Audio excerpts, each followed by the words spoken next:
کافر کے لیے ڈھیل ہے دنیا میں، کیونکہ یہی ان کی جنت ہے اور یہی ان کی لذت ہے۔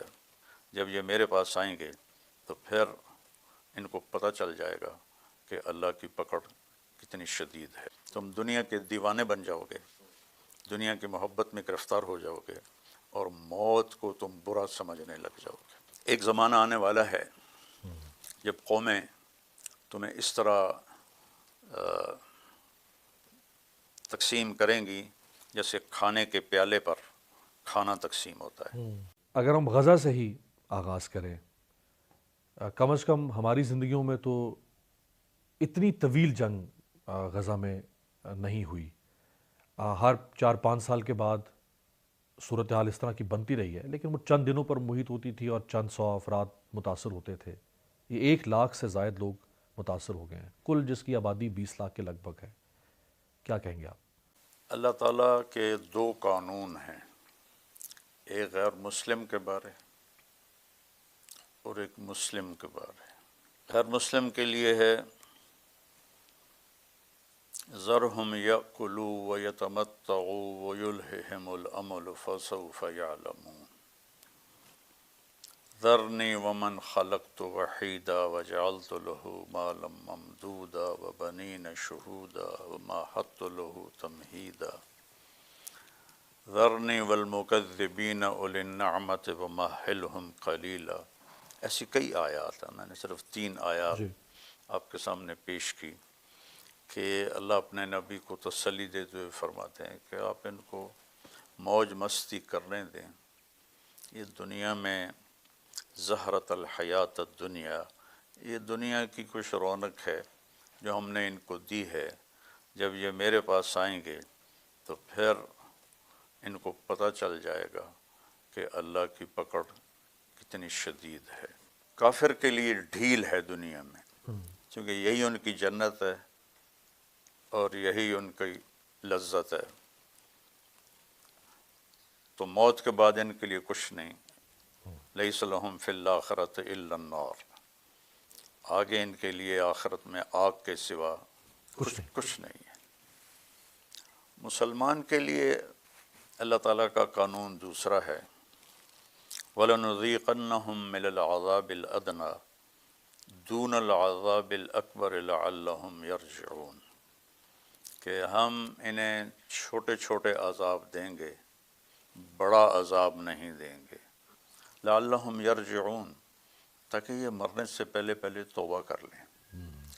تو امت پر جو مختلف حالات آتے ہیں وہ ان کی طہارت کے لیے ہوتے ہیں، ان کے گناہوں کی صفائی کے لیے ہوتے ہیں، اور بے گناہ قتل ان کی بخشش کی مہر لگا دیتا ہے۔ آپ نے فرمایا کہ میری امت پر آخرت میں بڑا عذاب کوئی نہیں، ان کی سزا دنیا ہی میں ہے قتل و غارت۔ چنگیز خان نے 2 کروڑ مسلمان ذبح کر دی۔ تیمور کم بخت مسلمان تھا، لیکن مسلمان ہو کے اس کم بخت نے اپنے دادے کی روایت کو زندہ کیا اور 2 کروڑ مسلمان ذبح کر دیے، تھوڑے سے اس میں ہوں گے غیر مسلم۔ تو اس طرح جو آفات آتی ہیں یہ ان کے گناہوں کی صفائی کے لیے ہوتی ہیں۔ تو اللہ تعالیٰ ان کو، ایک دوست میرے کینیڈا میں رہتے ہیں، ان کا انہوں نے مجھے بتایا کہ میں نے خواب دیکھا کہ جتنے غزہ کے شہداء بچے ہیں وہ اوپر آسمان میں تیر رہے ہیں اور اللہ تعالیٰ کے نبی ان کے ساتھ ہیں، اور جب وہ سارے بچے اوپر کٹھے ہو جاتے ہیں تو اللہ کے نبی ان کو لے کر اوپر چلے جاتے ہیں۔ تو دیکھنے میں خوفناک، کربلا سے بڑا خوفناک واقعہ کیا ہوگا کہ انسانی تاریخ میں کسی نبی کی نسل اس طرح ذبح نہیں ہوئی جیسے کربلا میں ہوئی، اور ابھی صرف 51 سال ہوئے تھے اللہ کے نبی کو فوت ہوئے۔ کچھ صدیاں گزر گئی ہوتی، قوم بھول جاتی، امت تو تھا، پھر تو تھا 61 ہجری اور آپ 11 ہجری میں فوت ہوئے ہیں، تو 50 سال بھی نہیں گزرے کہ آپ کی نسل کو بکرے کی طرح ذبح کر دیا گیا۔ تو اب ان کے لیے تو یہ نہیں کہا جا سکتا کہ ان کے گناہوں کی سزا ہے، سزا دی. وہ جنت کے وارث ہستیاں تھیں. تو اس طرح مسلمانوں پر جو تکلیف آتی ہے عام طور پر وہ ان کی نافرمانیوں کو صاف کرنے کے لیے ہوتی ہے، اور غیر مسلم کو جو اللہ چھوٹ دیتا ہے وہ ان کو یہیں ان کی لذتیں پوری کروا دیتا ہے، اور آگے پھر وہ ہمیشہ کے لیے آگ ہے. تو مولانا صاحب بڑی خوبصورت آپ نے اس کی تشریح فرمائی، بہت خوبصورت.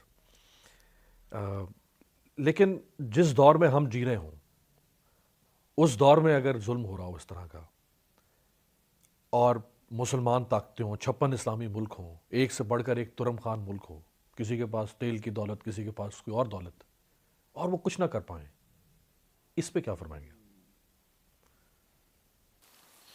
اللہ کے نبی کا فرمان ہے یوشک الامم ان تداعى علیکم کما تداعى الآکلۃ الی قصعتها. ایک زمانہ آنے والا ہے جب قومیں تمہیں اس طرح تقسیم کریں گی جیسے کھانے کے پیالے پر کھانا تقسیم ہوتا ہے.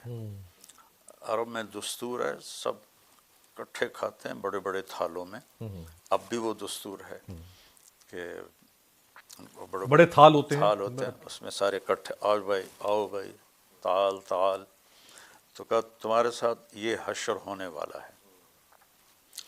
تو صحابہ نے پوچھا اب من قلت نحن یومئذ یا رسول اللہ، یا رسول اللہ کیا ہم بہت تھوڑے ہو جائیں گے اس وقت؟ تو آپ نے فرمایا لا بل انتم یومئذ الکثیر، تم بہت زیادہ ہو گئے. ولکنکم غثاء کا غثاء السیل، تم سیلاب کی جھاگ کی طرح ہو گئے. وَلَيَنزِعَنَّ اللَّهُ مِن صُدُورِ عَدُوِّكُمُ الْمَهَابَةَ مِنْكُمْ، اور اللہ دشمن کے دلوں سے تمہارا رعب نکال دے گا. آپ نے کہا نُصِرْتُ بِالرُّعْبِ مَسِيرَةَ الشَّهْرِ. ایک تو منظر کشی ہماری ہی لگ رہی ہے، اس لیے تو یہ حدیث یاد آئی. یہ تو ہمارا ہی نقشہ بیان ہو رہا ہے. آپ نے فرمایا مجھے اللہ نے میری مدد کی ہے رعب کے ساتھ کہ 1 مہینے کی مسافت تک میرا رو پڑ جاتا ہے. وَلَيَنزِعَنَّ اللَّهُ مِن صُدُورِ عَدُوِّكُمُ الْمَهَابَةَ مِنْكُمْ، اللہ دشمن کے دلوں سے تمہارا خوف نکال دے گا. وَلَيَقْذِفَنَّ فِي قُلُوبِكُمُ الْوَهْنَ، اور تمہارے دلوں میں اللہ وہن ڈال دے گا. تو صحابہ نے پوچھا مل وہن یا رسول اللہ، یا رسول اللہ وہن کیا ہوتا ہے؟ تو آپ نے فرمایا حب الدنیا و کراہیت الموت، تم دنیا کے دیوانے بن جاؤ گے، دنیا کی محبت میں گرفتار ہو جاؤ گے، اور موت کو تم برا سمجھنے لگ جاؤ گے، موت سے تمہیں ڈر لگنے لگ جائے گا. جب شمر نے کہا نا امام حسین علیہ السلام سے کہ ہم تم سب کے سر کاٹ دیں گے، تو وہ آگے ہنس پڑے. اب الموت تخوفنی، آہا تو مجھے موت سے ڈراتا ہے. کیا تو بات، مجھے موت سے ڈرا. کیا بات.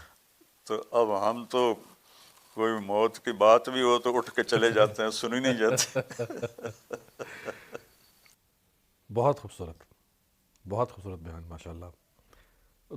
دونوں باتیں آپ نے بہت خوبصورت. ایک تشریح آپ نے کر دی کہ یہ جو آزمائشیں ہیں، اور اس وقت دنیا کی 1/4 ممالک مسلمان ممالک ہیں، 1/4 اتنی بڑی طاقت ہے، اور اس کے باوجود وہ ڈر رہے ہیں کہ شاید کسی کا تخت نہ ہل جائے، کسی کا کوئی اور کو بندر کا بند نہ ہو جائے، کسی کا کوئی کاروبار نہ ٹھپ ہو جائے.